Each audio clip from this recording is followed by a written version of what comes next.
Good day, Aussie music fam. I'm Saba from the Silly McQuiggles blog, your host for this Silly Talks podcast series. How is life? Did you love the first 2 episodes with Desiree? And have you had a chance to check out her music as well? I know it's only been a few days since you heard me last, but I'm sure you've already missed me. That's why I have Silly Talk number 2 with a new guest ready for you. This week, I'm chatting to a Perth-based singer-songwriter, Prita Grealy, who appeared on my radar because she's also lived and toured in Europe, where I'm currently based. After spying on her online one day, I ended up on the Muso's website, where I came across quite a touching blog post from June this year. It was about self-doubt, giving up on music temporarily, and a little regret maybe as well. But I've got news for you. Prita is very modest. She's back to her musical self now and has heaps more to be proud of than she actually admits. So here is her story. So I always try to kind of switch things up, and I was recently looking and I had this idea to do like a series about Aussie musicians who live abroad, so overseas. And I found you through the Australian Embassy in Berlin website. And then, cool. I clicked on it, and then I saw your post on the blog, and then I kind of realized that you were back to Perth. And I was like, well, that's even better because we can talk about the 2 perspectives that you have as a musician. So, absolutely, yeah. So that would be kind of like the focus of what I want to talk to you about. And what struck a chord with me in your post was that kind of thing that you needed to prove yourself again when you went back home. And that's something that happened to me as well when I came back to Europe. It's like I thought I was going to be this success because I traveled the world and I speak languages and I'd seen this and that.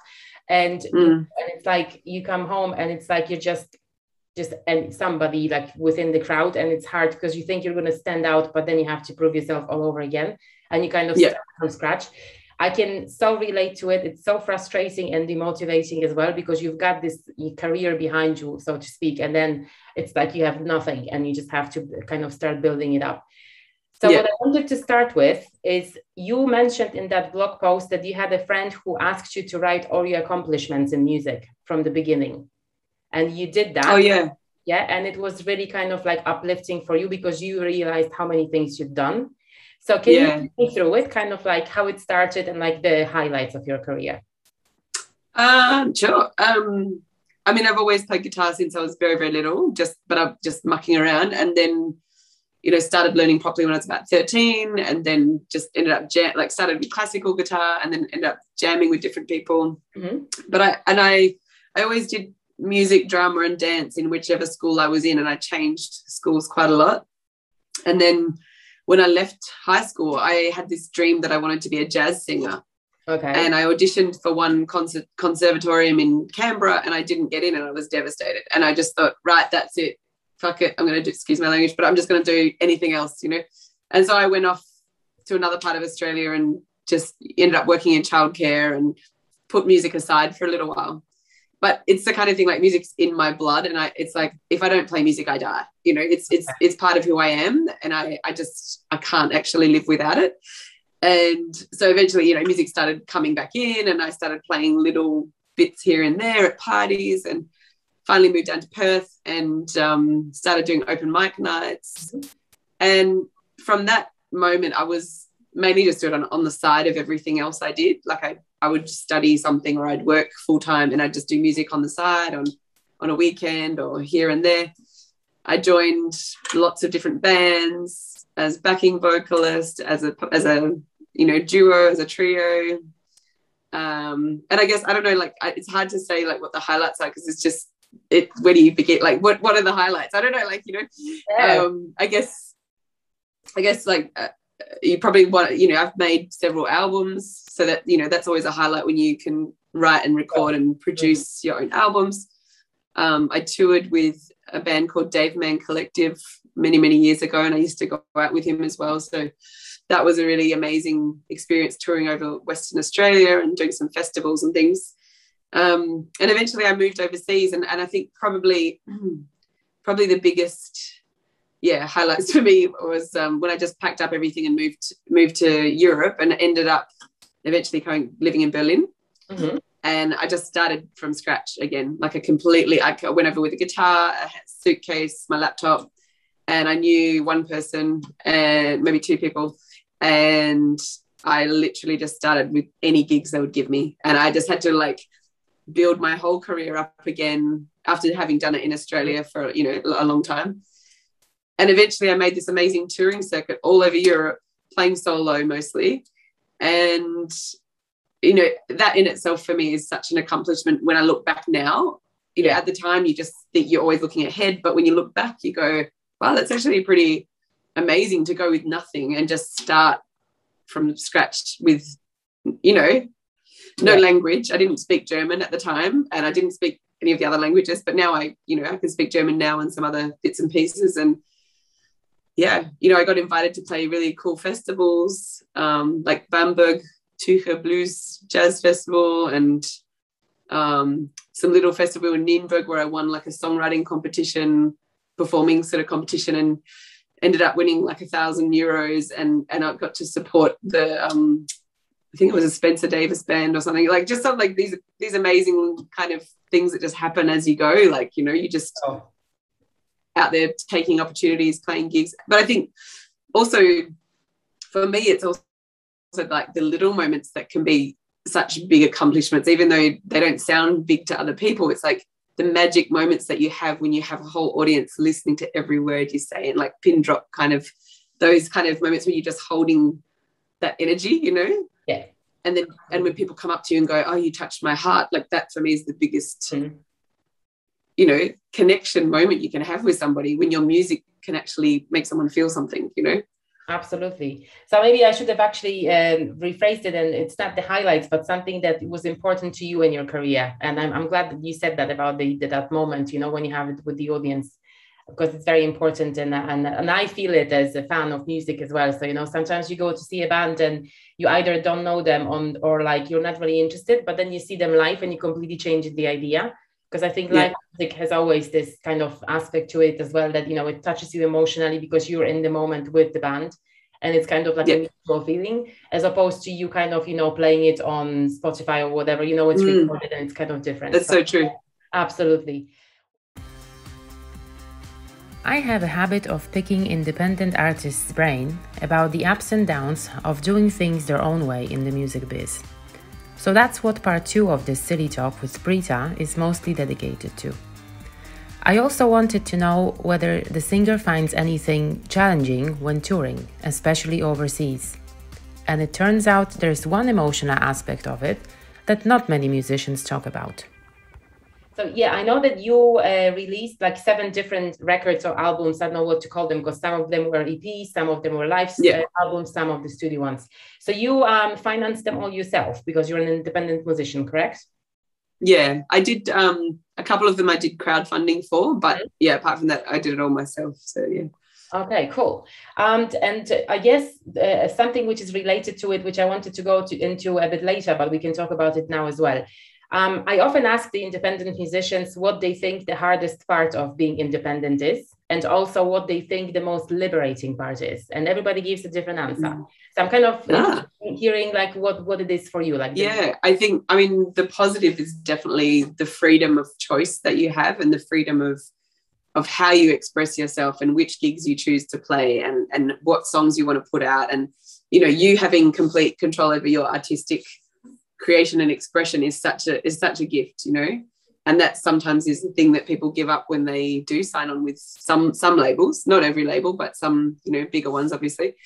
I've heard so many stories about people that, were like me, and then they signed up to a big label, and then they just kind of were actually really disappointed because although it sounds so great and it seems like such a huge achievement, suddenly they had to pay for their CDs, like they had to buy back their CDs, and they had to repackage everything, and they had to, I don't know, things, it wasn't always everything people think it is, and I guess like for me the hardest or the challenging thing about being a musician, I definitely would have to say relationships can really struggle with that, because I find that at the beginning when I'm with somebody who has found me, somehow seen me playing music as well. They, at the beginning, they're all like, oh, that's so great. That's so awesome. You play on the stage. That's so cool.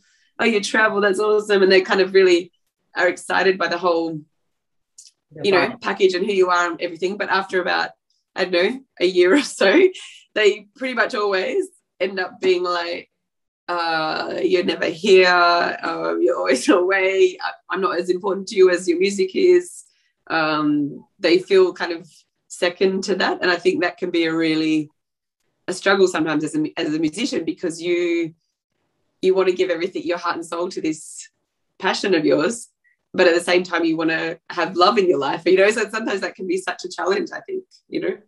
Yeah, I don't know if that's answering the question, really. I just No, it is actually a very interesting aspect, and I think you're the first one who said it, but I think it's so important, because the relationships, especially if you're a touring musician and you tour internationally, then it's super hard to maintain not only like the love relationships, but even the relationships with your friends, because you're not there with you, so kind of you're not in the same moment, and like they don't live through the same experiences. So how do you kind of try to stay connected to them, or or have you had any bad experiences when it comes to that with friends, like who you would like move away because you're not there, or someone would kind of step up, and like they became closer just because you were kind of in that situation?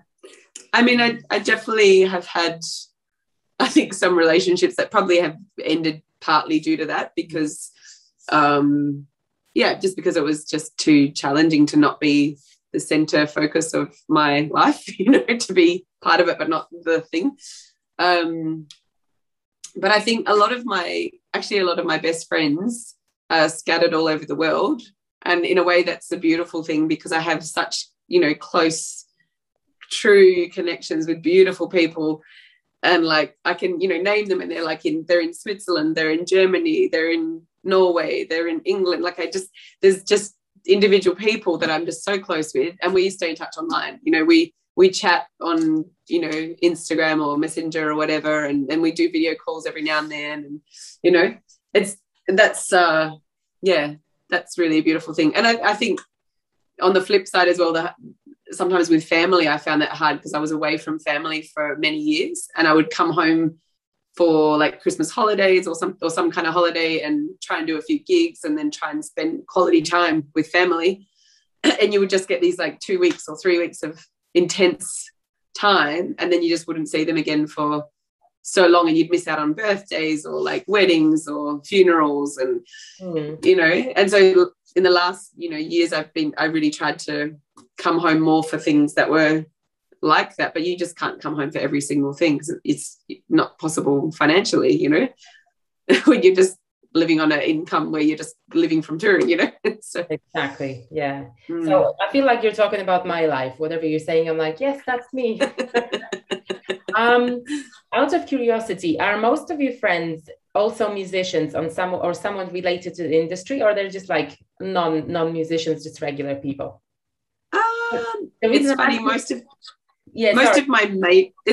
of my male friends are musicians, most of them, like my really close male friends are pretty much almost all musicians, but most of my female friends, not so much. I have more, I guess, like they're all kind of entrepreneur type people who are very independent and very kind of spiritual and stuff, but they're, living their best lives, that kind of people, but in all kinds of fields, all kinds of different, The reason I'm asking is because, mostly I think we surround ourselves with people who are like-minded, and they kind of share our ideas and stuff. So I was kind of interested to know what it is in the musicians world. Yeah. I find that interesting too, because I think I was literally thinking about that today, how, when sometimes your circle of people change, like when you change jobs or you change like where you live or whatever, but it's also when you do inner work on changing your energetics or your beliefs or things like that, things shift, and then the people that are attracted to you or that go out of your life sort of change as well. And I was literally thinking about that today. I was like, that's really interesting, who's kind of around me at the moment in my world, Yeah, true. It's changing. It's in a little bit of a state of flux, I think, at the moment. In the third part of our chat, Prita and I got a bit more serious and entrepreneurial. I wanted to know how she organized her finances, booking, and all the admin stuff. We also discussed playing the gigs you like versus the ones that pay the rent, and whether having a manager is always beneficial for independent musos. I wanted to touch on a topic which is perhaps not the most comfortable to talk about, but I don't want you to give me any numbers or anything. But a lot of people get into this business and they want to stay independent, don't realize how challenging that is and how hard it is financially. So you mentioned that, like it's hard, to come to Australia from Europe and the other way around because obviously of the ticket prices and so on. So how do you manage your budget and how do you kind of navigate that world? Because I can imagine it's very unstable and kind of scary sometimes because you don't have that income which comes every month into your account, but you kind of get a gig, whatever other event here. So, or if you could talk about the advice of how people could approach it, if they're new musicians or, thinking of that aspect. I mean, currently right now, I'm not touring full time. I'm doing it kind of part time. And because I'm back in Australia and I had to do a different job when I came home for a while, and I'm, in hospitality again, working in cafes and stuff like that. And I've just literally gone from working full time as a manager in my brother's cafe for 18 months, which was completely consuming my whole life. Amazing experience, but just also completely consuming. And I had not much time or energy for music, to now cutting back to a part-time 4 mornings a week cafe job and then weekends are dedicated to music, and I've been doing lots more gigs, and I'm just starting that, ramping that up again. But when I was living from music solely, I did it for 12 years or so, just purely music. And when I did that, the things that made my income more stable was always planning ahead, having to plan at least 6 months ahead. What am I going to do in the next 6 months, and then booking those gigs, 6 months, definitely the 6 months, 3 months ahead, 6 months, hopefully. And then if you can, 12 months, just keeping those, and always keeping a kind of a flow of, weekly looking at gigs and booking gigs, and keeping in a state of flow with it. So you're answering the emails, you're shooting ahead for the gigs. I call it fishing, because sometimes when you go to a new place, you just want to play new gigs, or you want to try a new circuit. So you throw out the net and see what comes back, what you pull in, who answers, and what's the right kind of gig. And so that's one thing that helped, was always planning, that little bit ahead and keeping the ball rolling, I would say, just so that you never because as soon as you stop booking gigs for a while, then suddenly you'll end up with a patch of no gigs, and you're really freaking out, going, oh my God, I've got no gigs, no income. What am I going to do? So it's just that need to kind of keep things rolling and flowing and get in a good routine with it, Sure. And yeah, sorry. No, it's okay. Go ahead. I had a different question. I was going to say also, there was some, there's some gigs that you do as an independent musician, which you call money gigs, So you have some that you love gigs, or you're doing because it's really the kind of shows you so want to do, or it's expressing yourself, or playing some really cool festival, or supporting some huge artist that you love. And then other ones might be just playing cover gigs in an Irish pub, but you make good money doing it. So it's that'll pay the rent. And then you have, do some gigs where you're paying the rent, and some gigs where you're doing what you really want to do, So sure. In the end, it becomes a kind of a balance of, just getting the right balance for you, what works for you. Exactly. Yeah. So I imagine that you do everything yourself. So you do your booking and PR and marketing, and also and some other things. Have you ever had a manager? I've dabbled with having a manager a couple of times, but I found it, no disrespect to the people, but I just found that I realized in those moments that my personality is so hardwired to freedom, that and being a little bit, and being very independent, and being I don't like to have exclusive agreements with anybody, because I feel like I need that freedom to be able to choose always. So the times I have dabbled with it, it's sort of, I've realized very quickly, no, I need to have that choice and that freedom. So I have definitely worked with booking agents though, and that's different because when you work with the right booking agents that you have a good relationship with and you gel with, and they give you the right kind of gigs, and you're paying them, you know, the right fee. It's like there can be a really good mutual benefit when you work with booking agents. But I have never really liked to do that exclusively. So I've always had like a few that I'd work with, and then I do a lot of bookings myself. And you know, you just have to be respectful that if someone's booked you at a place, you don't go there and then book that place yourself if they booked you there. You know, just like respect, you know, unless they don't book there anymore, you know, then it becomes free for all. Anyone can book there. But, you know, it's like if you want to go to a venue, like, for example, here there's like, I know that there's lots of booking agents here in Perth that I haven't even really got in touch with yet, but they sort of book certain venues. But if I'm not on their books and I approach the venue myself, that's fine, because if I haven't got that relationship already, and, you know, sure. But if I have got the relationship, then I wouldn't do that. I'd have to go through them, and, you know, it just sort of, it can be very beneficial, but it can also be limiting depending on how you know. Yeah. Well, I guess there's a lot of things that you have to learn as a musician, you know. There's no kind of like guidelines or like a book that says this is what you do, and it's like a blueprint for everything, and it's just like how you feel, and you kind of work on your relationships with everybody in the industry, obviously. Yeah. But I'm asking because I've worked with artists as well, and I used to be a manager as well, and I think when you start in the business, the independent people, or like, you know, like very young people who start as musicians, they think that having a manager is an automatic step forward, which kind of will bring you to another level. Not necessarily. It really depends, obviously, because not everybody can get, you know, whoever Chug Entertainment right away, or, you know, kind of the giant, that sort. So it's interesting to hear your opinion about it as well. And I guess a lot of musicians also mentioned that they really want to have that freedom of control, and, you know, like kind of doing everything themselves, and kind of keeping their personality and image, and not being told what they have to do, how they have to do it, and when they have to do it. So I respect that enormously. Yeah. Thanks. I was just going to say something as well. Like, you just reminded me of like one of the first people back in the day that offered to manage me.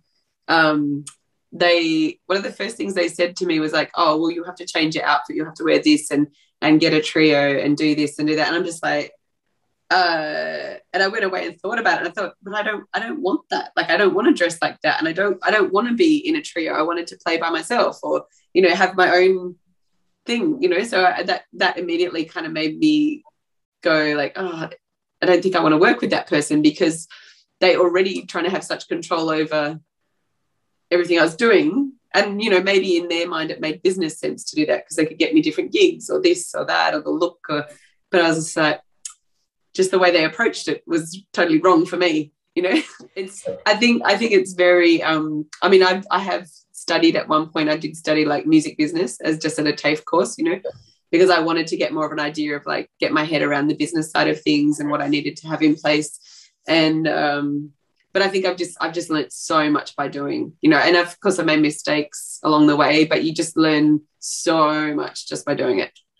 Like, it's like uphill learning curve, but it's like once you learn how to, you know, book your own tours and like do all the logistics and, you know, get all the right money, you know, deals, like negotiate how much money you want, and, you know, and then also having to kind of always have a self kind of checking thing where you go, what's my base level that and my minimum that I have to get? Because some people offer you really shitty pay or really shitty conditions, and they'll say, oh, it's for exposure, or it's like, yeah, it's on your way, like it'll be a great gig. And I'm just like, I think I'd rather have a day off, you know, than you know. Yeah, but I really had to learn over the. Yeah, how is exposure going to feed you or pay your bills? You know, I mean, exposure is great, but at the end of the day, you guys have to live off them, you know, the gig as well. So yeah, I completely relate, and I agree. Yeah, I remember one really big horse racing event in Germany where they asked me to. They contacted me out of like from seeing me online or wherever, and asked me if I would come and perform at this thing and if I could give them a quote and And no, I don't think they asked for a quote actually. They just asked if I would perform, and so I was like chatting to them, going, okay, so how many times, you know, how many hours and and they basically wanted me to play all day from about 9 a.m. till about 5 p.m. and move to different spots, like kind of a busking scenario with no PA outside, all ridiculous for me. And then in the end of it, I was like, okay, well, this is how much it will cost you if you want that. Because I was really adamant at that time. I was like, that I can see what they're doing already. They were like trying to push the limit. And then they came back with, oh, no, it was just for exposure, and like, you can sell your CDs. I'm like, I can sell my CDs anywhere. I don't need your venue, your race thing. And I thought there would be so much money in that event, and they couldn't like offer even, I just thought that's so cheeky. It is. And, I think we could spend the whole day to talk about the perception of musicians as this not being an actual profession, which I think is outrageous. And I think like, as long as the perception is like that, then we can't do anything about it. So I think education is really important. I mean, you guys put the effort, and your time and everything into it. And I think you should be remunerated for that. And that's the end of the story. And yes, exposure is great. And there are probably sometimes you would do things for exposure if it's for in my case, if it's social activism kind of thing, for charity and stuff, obviously, but it can't. Yeah, definitely. Yeah. It cannot be a constant scenario that you always ask to do things for exposure. So yeah. What I wanted to say is what you said about your cafe experience and working in hospitality. Can I just say this is such a common experience that I hear from musicians all over the place? Yeah, I think it does depend too. Like, I mean, when I first started doing music full time here in Australia, and I really made that decision to do that, I did put my bio and my music out to a few different booking agents, and I got a lot of work through them. So I had regular gigs every weekend. Like I would have month-long residencies where I play every Sunday at a venue, and then every Saturday somewhere else, and every Friday somewhere else, and that would pay my bills. And then I would do all my other gigs in between, where original gigs here and original gigs there, and I'd do weddings and I'd do this and that, and you can make a living from it, definitely, but it's like it depends if you're willing to do the gigs that pay for that. If you're like kind of too proud to do any of them, then maybe it's hard. If you just want to only do originals and not do any, if you're not at that level or you haven't kind of gotten up there, wherever there is, Sure. Yeah, it's called diversifying your business. Exactly. That's it. Sometimes you do things that you hate. That's like yeah. Last but not least, my silly talk with Prita steered in the direction of the topic that got me interested in her story in the first place. Why did she move to Europe at all? And why, of all places, did she make Berlin her headquarters? But I really wanted to talk to you about Berlin. And first question is, why Berlin and not any other place in Europe? Well, the first couple of times I went around Europe for music, I was still based in Australia, and I toured from Australia over to Europe, did like a bit of a circuit. Like I literally got random gigs in all different countries because I wanted to travel, because I love traveling. And I wanted to play music. So I knew I wanted to travel, I wanted to play music. So I just kind of put them together, and I played in like bars in Prague, and I played in Athens, and I played in Estonia, and I played in Berlin a couple of gigs, and then in England. And I just kind of hopped around. I played in Denmark, in Copenhagen, and, and I had a couple of like really lovely contacts over there who really just helped me get a foot in the door with one or two gigs in different countries. And then I just kind of pieced together this little pathway between, but every time I'd been through Berlin, I just felt like I had such a good vibe there, and I had such a good creative feeling, and whenever I had been there, I'd written songs. So I was like, oh, it's getting me in the right space to write songs, and I'm like, this is a good space for me to be in, like this kind of energy in this area. And and when I first I actually lived in Greece for a little while, like only a few months, in Athens. And then I came back to Australia, and I ended up packing up all my stuff and selling everything, and originally moving to England because that's where I could get a visa. And then, so I went there for a few months, but I didn't really want to be based in England because it was too similar to Australia. It was too like white and too, everybody speaks English. It was like, for me, it was like, not what I went overseas for. I wanted something more exotic and more interesting. I want to learn a different language, and I wanted to experience different culture. And so from there, I was really at that point deciding between Paris and Berlin because I thought major city is probably the best place for me to start, somewhere where there's good transport to fly everywhere or catch trains everywhere in Europe. And also, I mean, I love France, I love Paris, and I really loved Berlin. So I was kind of tossing up between them. And I always just follow my gut, you know, my gut feeling was just try Berlin. And I had a friend actually email me right at the time when I was trying to decide. He randomly out of the blue just emailed me and said, oh, hey, I've got a spare room in Berlin in my Vicky, you know, if you want to come over and share house for a few months, you know, and if you don't want to, that's fine, you know, but you can try it out. And then because I got that offer, I thought, it's meant to be, I'll just go there. And then I just didn't leave for 8 years. And it's great. I mean, I don't know what Paris is like when it comes to the music scene, but I know Berlin as well, because it's very close to where I come from in Poland. And I used to travel to Berlin when I was younger, but it was a completely different city. And I think it's changed for better now, like in the last few years. And I love it as well. I mean, there are so many things happening there, you know, when it comes to music. The music scene is really, really like flourishing, I would say, at the moment.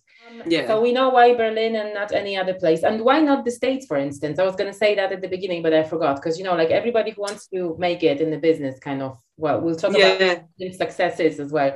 But everybody wants to go to America, you know, because that's where the money is. That's where everybody famous is. That's where the labels are and stuff. So I ended up doing a few gigs over there and it was fine and it was fun. And it was, you know, I love playing wherever I am. But I guess for me, I don't know, I just have such a strong pull for Europe because I just feel like for me, it's about the whole experience, you know, like it's so rich in culture, you know, like going from this country to that country to, you know, within a few hours you can be going through 3 different languages or like, you know, all these different types of food and different types of people and culture. And to me, that's just so much more exciting. Like I don't know, it just makes me feel like, I don't know if you can tell, but I get excited. You know, I love Europe and I really love so many places that I've been to and lived for short times in different parts and just, I don't know. I just think there's so much to learn and experience there. And America's America. I don't know. I just haven't felt that pull, to be honest. All right. That's it for the Silly Talk with Prita today. I told you she's very modest, didn't I? Thanks for listening to this episode. And don't forget to tune in on Thursday. We'll continue the conversation about Prita's plans, her opinion on the European versus Australian audiences, and what she defines as success. If you're patient, you might even find out why she would love to collaborate with Stormzy. Learn more about Prita on her socials, deets of which you'll find in the episode notes. And if you're in WA, I'm sure you'll catch her gigging somewhere on your way. Have I already mentioned that it would mean the world to me if you followed or subscribed to this podcast? I'll just leave it here. Speak soon, fam.